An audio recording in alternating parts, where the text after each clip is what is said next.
स्वागत है आपका और एक नए वीडियो में और एक नए टॉपिक के साथ। Second India China war will happen in 2025-2030। ये तो हमने 1 महीने पहले एक वीडियो डाला था, उसमें ही बोला था कि कभी भी युद्ध हो सकता है चाइना के साथ। लेकिन ये वीडियो हम देखते हैं, स्टडी आईक्यू का वीडियो है। मिस्टर प्रशांत धवन जो है उसके एंकर है इस वीडियो के। प्रशांत धवन वेब स्टडी आईक्यू में आ चुके हैं फाइनली। तो चलो दोस्तों पहले वीडियो देखते हैं, आशा करेंगे पसंद आएगा और पसंद आए तो लाइक और शेयर जरूर से कर दीजिएगा। और चैनल पर पहली बार आए, सब्सक्राइब नहीं किया तो सब्सक्राइब जरूर से करिए। चलिए स्टार्ट करते। नमस्कार and I welcome you all to study IQ. मैं हूं Prashant Dhawan. Now recently United Kingdom के एक बहुत ही important geopolitics based research group ने एक प्रेडिक्शन करी है, एक रिपोर्ट पब्लिश करी है और ये कहा है कि इनके हिसाब से पॉसिबिलिटी है कि भारत और चीन के बीच में जो सेकेंड वॉर है, पहली वॉर तो जैसे आपको पता है 1962 में हुई थी, तो जो सेकेंड वॉर है इनके हिसाब से ये 2025-30 के बीच में हो सकती है। और यहाँ पे आप देख पाओगे इस रिपोर्ट के बाद बहुत सारे आर्टिकल्स पब्लिश हुए हैं जहां पर लिखा है कि CPEC China Pakistan economic corridor ये होगा मेन रीजन और ये थ्रेट करता है second India China war in eastern Ladakh.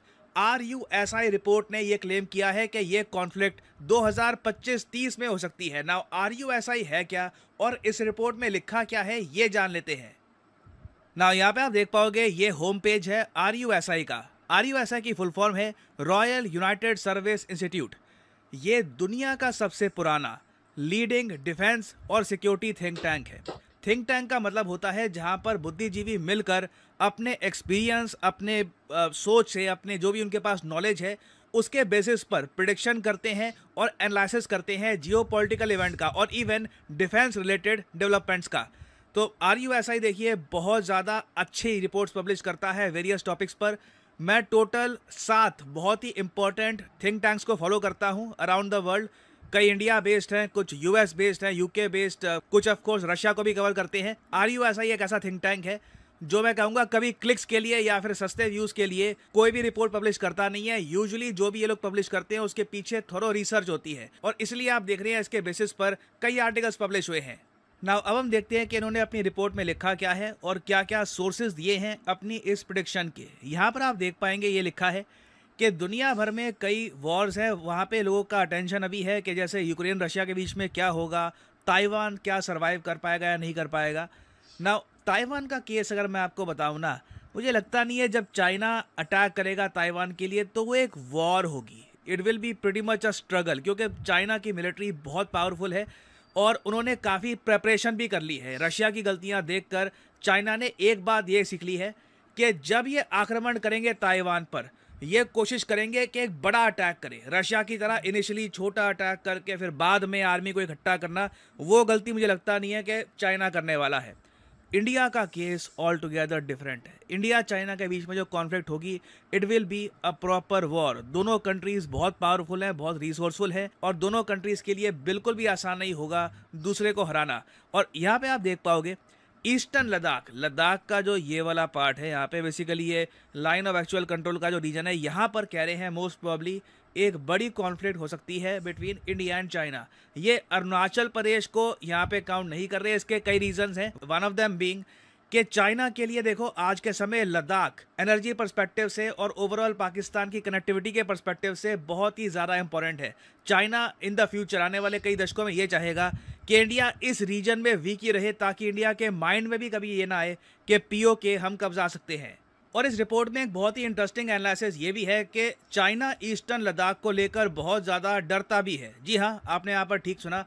China का सबसे बड़ा नाइटमेयर ये है कि इंडिया मिलिटरली कल को इतना स्ट्रॉन्ग ना हो जाए, या फिर आप कह सकते हैं USA के साथ मिलकर एक बड़ा अटैक ना लॉन्च कर दे ईस्टर्न लद्दाख से, जिससे कश्गार रीजन जो है चाइना का ये भारत कब्जा ले। ये चाइना के लिए एक ह्यूज ब्लंडर होगा। यहाँ पर आप देख पाएंगे इसके बारे में लिखा हुआ है कि eastern Ladakh is the only pathway, ये अकेला पाथवे है from which a hostile power मतलब जो अटैक कर रहा है country, can launch an attack to invade and occupy Kashgar, China का crucial energy entrepot in the far western province of Xinjiang province, China. Now ये मैं आपको बता दूं, चाइना कश्गार पर बहुत ज़्यादा डिपेंड करता है।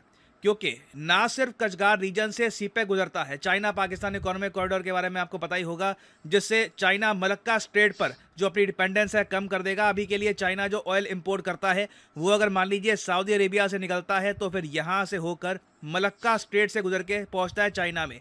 चाइना ने इसका एक शॉर्ट रूट ये निकाला कि पाकिस्तान में बहुत सारी रेल रोड्स हम करेंगे कंस्ट्रक्ट, फिर पाकिस्तान ऑक्यूपाइड कश्मीर से ये प्रोजेक्ट निकालकर ये सारी एनर्जी ये स्टोर करेंगे कचगार में, और कचगार से ये एनर्जी जाएगी चाइना के बड़े शहरों में जैसे कि बीजिंग, शंघाई। ना यूजुअली हम इंडियन पर्सपेक्टिव से ना सिर्फ सीपेक को जोड़ के देखते हैं कचगार से, मगर कचगार में ना चाइना अपनी एनर्जी स्टोर करता है जो ये परचेज करते हैं किर्गिस्तान से, तजिकिस्तान से, तुर्कमेनिस्तान से, जो ये नेचुरल गैस परचेज करते हैं उसके लिए भी कचगार बहुत इंपॉर्टेंट है। बेसिकली चाइना को अगर निहत्था करना है, चाइना की एनर्जी सप्लाई बिल्कुल आपको काट देनी है, कचगार कब्जा लीजिए। चाइना यहाँ पर बहुत ज़्यादा बेबस हो जाएगा, लंबी वॉर चाइना नहीं लड़ पाएगा। तो ये बात यहाँ पर लिखी है कि चाइना के माइंड में भी कॉन्स्टेंटली ये है कि ईस्टर्न लद्दाख में हमेशा इनको अपनी मिलिट्री पावर बना के रखनी है, क्योंकि ये अगर यहाँ पे कमज़ोर हो गए तो कचगार हाथ से निकल जाएगा। और अभी तो देखिए चाइना का एक प्लान ये भी है कि ना सिर्फ सऊदी अरेबिया और इस रीजन से, ईरान से भी ये एक पाइपलाइन बनाएंगे। ये पाइपलाइन पाकिस्तान से गुजरेगी और इस तरीके से सीधा चाइना को एनर्जी प्रोवाइड करेगी। ये बहुत ही ज़्यादा मैं कहूँगा इम्पॉर्टेंट होगा चाइना की एनर्जी नीड्स के लिए। इसके बारे में यूएस ने भी अपनी एनुअल रिपोर्ट में ये बात पब्लिश करी है। Through projects associated with pipelines and port constructions in Pakistan, it मतलब China seeks to become less reliant on transporting energy resources through strategic choke points such as strait of Malacca. और ये सब करने में चाइना को मुश्किल से 10 साल लगेंगे।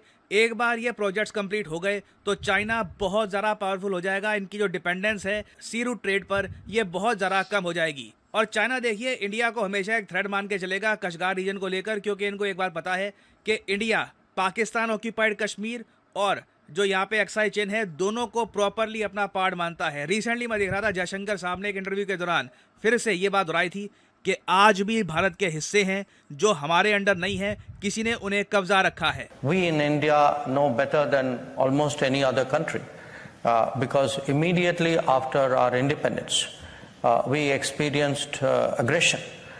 We experienced an effort to change our boundaries, and even today parts of India are occupied by another country. But we did not see the world respond saying, oh, there's a great principle involved and therefore let us all go with India. So yes, today we are being told that there are principles involved. I wish I had seen that principle in play for the last 80 years. तो कम शब्दों में इस report में बहुत ज़रा अच्छे से जो मेन पॉइंट्स है कॉन्फ्लिक्ट के ये हाईलाइट किए गए हैं। और देखो ऐसा नहीं है कि चाइना इसलिए इंडिया को अटैक कर सकता है क्योंकि वो हमें पसंद नहीं करते, हमारी शक्लें पसंद नहीं है उनको, या फिर कोई और इशू है। It is all about insecurity और चाइना की एनर्जी नीड्स। नाउ हमें क्या करना चाहिए, हम क्या कर सकते हैं? हमारे पास दो ऑप्शंस हैं यहाँ पर। पहला तो ये कि मिलिटरीली बहुत ज़्यादा इन्वेस्टमेंट करें, इंश्योर करें कि ईस्टर्न लद्दाख में चाइना कुछ भी ना कर पाए। इसके लिए चाहे अगर हम बाकी कंट्रीज़ के साथ कोऑपरेशन करते हैं वो भी इम्पॉर्टेंट होगा।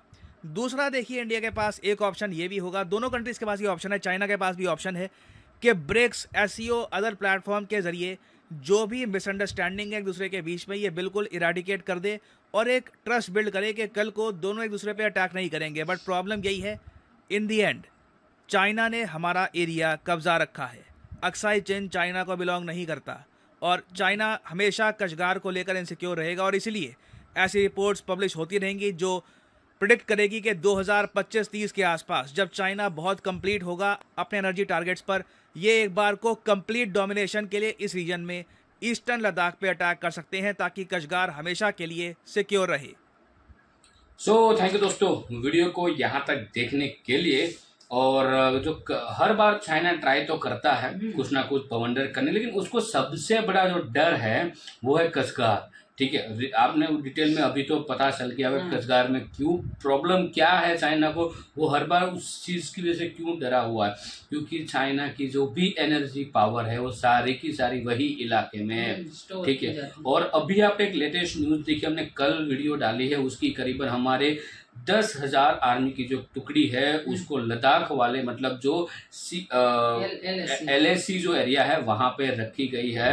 अब रीजन आप आपको पता ही चल गया होगा, लेकिन उसमें टाइम लगेगा, ऐसा नहीं है जल्द हो जाए, और हो सके कोई ना कोई बीच वाला रास्ता भी निकल आए, क्योंकि अब बीच वाला रास्ता निकाला दोनों देश के लिए बहुत जरूरी है। रीजन यही है कि यदि युद्ध जैसे माहौल हुआ तो दोनों में से एक भी देश ऐसा नहीं है कि तो तुरंत हार मांग ले, दोनों ताकतवर देश है और कोई भी हार मांगे ऐसा देश है नहीं। हाँ, यदि भारत हावी हो गया तो, और कसगार जो है वो इलाका भारत ने कब्जा लिया, मतलब चाइना की रीढ़ की हड्डी है वही खत्म हो जाएगी। और ये उसको डर यही है चाइना को। दूसरा वो ये है कि भारत जिस हिसाब से उसकी जितनी भी जमीन, जितनी भी जिन लोगों, जितनी कंट्री ने कब्जाई हुई है वो अब छुड़ाने के पीछे पड़ चुका है। जैसे कि पीओके हो गया, अक्साई चीन।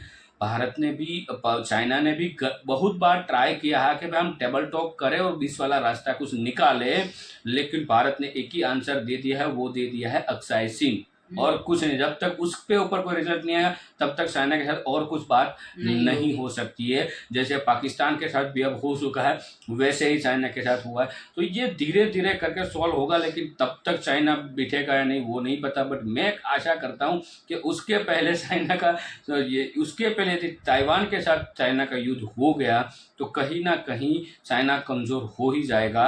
लेकिन सब कंट्री, क्योंकि ताइवान में भी अमेरिका जो है उसके साथ खड़ा है और भारत में भी अमेरिका साथ, दोनों साइड साथ में ही खड़ा है अमेरिका, दोनों देश के साथ। तो चाइना को वो भी एक डर है।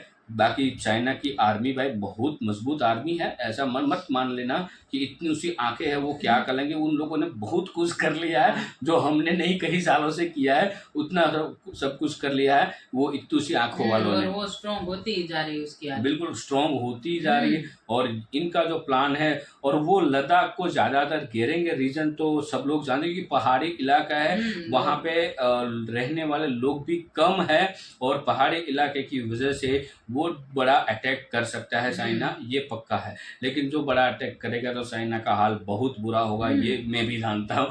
दोनों जो देश है बहुत ही स्ट्रॉन्ग है। एक भी देश जो है वो ऐसा नहीं पड़ेगा भाई हमने हथियार छोड़ दिए, आपको जो अब करना है कर लो, वो वाला कोई कंट्री करने वाला है नहीं। और अभी से लास्ट 10 सालों से जो मोदी साहब इतने देशों में विजिट कर रहे हैं, तो रीजन आप सबको पता है, क्योंकि सबको साथ में लेके चलेंगे तभी कुछ होगा। अदरवाइज चाइना जो है वो जब अटैक करना स्टार्ट कर देगा तो चाइना के पास सब कुछ है, ये आप अच्छे से जानते हो। बाकी दोस्तों डरने की बात नहीं है, इतना टेंशन मत ले लेना, जो भी होगा वो आराम से हो जाएगा, क्योंकि समझदार भी है। इसमें पाकिस्तान जैसा कंट्री नहीं है, जो पहली बात बोल दूं, पाकिस्तान जैसा कंट्री नहीं है। चाइना यदि बोलेगा तो सामने बोलेगा, वॉर करेगा तो सामने से सब कुछ वो करेगा, बट उसको समझाया जाएगा। एक बार मना कर दे तो वो दोबारा पाकिस्तान जैसी हरकतें नहीं करेगा। इतना भरोसा है चाइना के ऊपर, पाकिस्तान के ऊपर भरोसा कभी कोई नहीं कर सकता। वीडियो को यहाँ पे समाप्त करते, आपसे विदाई ले रहे, लेकिन मिलते हैं और अगले वीडियो में आपके साथ। टिल देन जय हिंद, जय भारत।